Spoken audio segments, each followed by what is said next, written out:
The Royal Engineers have a very rich history, being one of the most prestigious part of the British Army.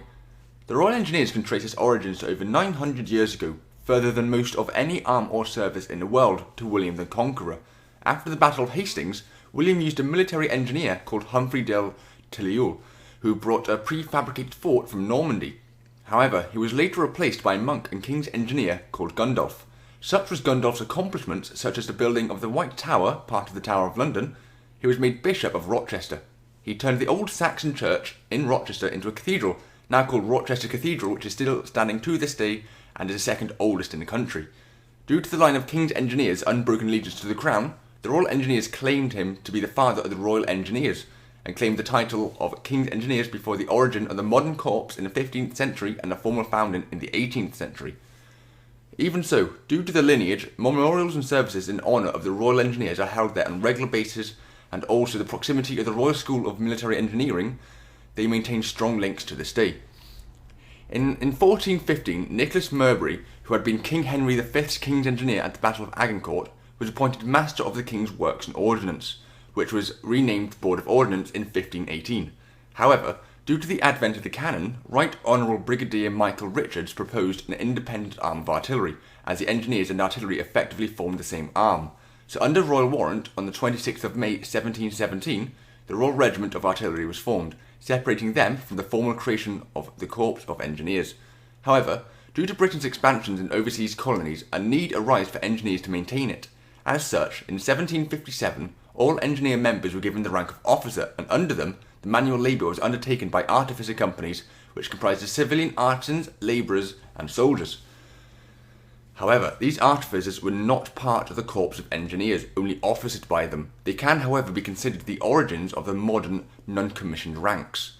However, dire problems in Gibraltar were apparent in 1770, as major improvement plans were put forward in construction, especially in the fortifications. However, because the artificer companies were recruited from civilians, they were not put under military discipline, which made them difficult to manage, and dismissing them only caused disruptions in trying to find more to replace them. To remedy this, Lieutenant Colonel William Green proposed a plan to create an artificer company purely made up from those from the military under military discipline. And so, on the 6th of March 1772, royal consent authorised the formation of the military company of artificers, renamed the Soldier Artificer Company almost immediately after. This turned out to be a success, and as such, fortifications that would have not been completed were completed at a superior speed than what would have been otherwise. In a letter from General Robert Boyd to Lord Rickford, the Secretary of State, he commended the Soldier Artificer Company, stating, "Had it not been for the Artificer Company, we should not have made half the progress in the King's Bastion, as well as in other work of the garrison." The company also played a pivotal role during the Great Siege of Gibraltar, such as repairing the fortifications and digging tunnels through the rock and creating new firing positions for the cannons through the Rock of Gibraltar. These companies, however, acted like the previous companies. They were not part of the Corps of Engineers, only officered by them. 70 years after the formal creation of the Corps of Engineers, the suffix Royal was awarded to them on the 15th of April 1787 by King George III. This renamed them the Corps of Royal Engineers. In 1787, also, it was proposed by Charles Lennox, the Master General of Ordnance and Duke of Richmond, a reformation of the civilian artificers that Britain and its other territories still used, except for Gibraltar. He saw the advantages of the Soldier Artificer Company in Gibraltar, but met opposition as some saw it ridiculous to put labourers under military discipline. His idea was to create 6 companies comprising of 100 soldier artificers each, and proposed this to Prime Minister William Pitt. It was approved by both William Pitt and King George III on the 10th of October 1787, and the Corps of Royal Military Artificers were formed, still formed of only non-commissioned ranks and only officered by the Royal Engineers. It was only until 1797 that the Soldier Artificer Company of Gibraltar amalgamated with the Corps of Royal Military Artificers. However, the Royal Engineers and Royal Military Artificers were ill-trained and inexperienced in the art of siege warfare, as shown during the Peninsular Wars. Sometimes, even during battle and under fire, the Royal Engineers had to show and demonstrate the simplest of tactics to the soldiers, and because of this, numerous engineers were lost and which could not be replaced. The lack of experience showed during the siege of Badajoz, which was considered a bloodbath for the British.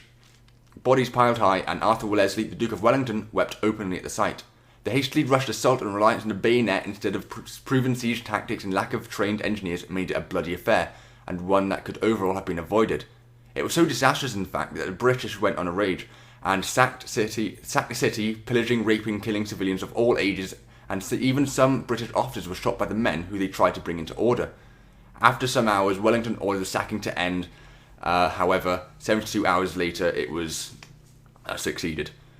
In order to prevent such a disaster from occurring again, which could be prevented by engineering, on the 23rd of April 1812, Major Charles Paisley, on the authority of Wellington himself, created the Royal Engineer Establishment, where the art of sapping, mining, and other military fieldworks could be taught to Royal Engineers and the Corps of Royal Military Artificers. Regular training exercises were held, and those who arrived who could not read or write were taught to do so, and those who could write, and those who were taught to do so, were taught to draw and interpret simple plans. It was incredibly successful and was considered a centre of excellence, and was a leading scientific military school in Europe. Later, in 1868, the school was renamed the School of Military Engineering, and then, in 1962, it was granted the Royal Prefix, giving it the name Royal School of Military Engineering. For the following year, in 1813, the Royal Military Artificers were renamed the Corps of Royal Sappers and Miners. Once again, the Royal Engineers were separate and not the same corps, only officered by the Royal Engineers. In 1832, King William IV awarded the Royal Engineers the motto Ubique fas et Gloria Decunt, meaning everywhere where right and glory lead. This was gifted because Royal Engineers were in every conflict, major and minor, from the Siege of Gibraltar, the Crimean War, the First and Second World War to the present day, the British Army had ever been in since its creation. However, in May 1955, due to the disastrous lack of supply and provision during the Crimean War, which the board was responsible for, the board was abolished. Because the board was in control of the Royal Engineers and the Corps of Royal Military Sappers and Miners, in effect, it was sort of a private army. Their control was passed on to the Commander-in-Chief of the forces, and so direct control of them was now by the British Army. And then, the following year, on the 17th of October 1856, the Royal Engineer and Corps of Royal Sappers and Miners merged into one, instead of being separate entities, thus creating the Engineers as we know them today.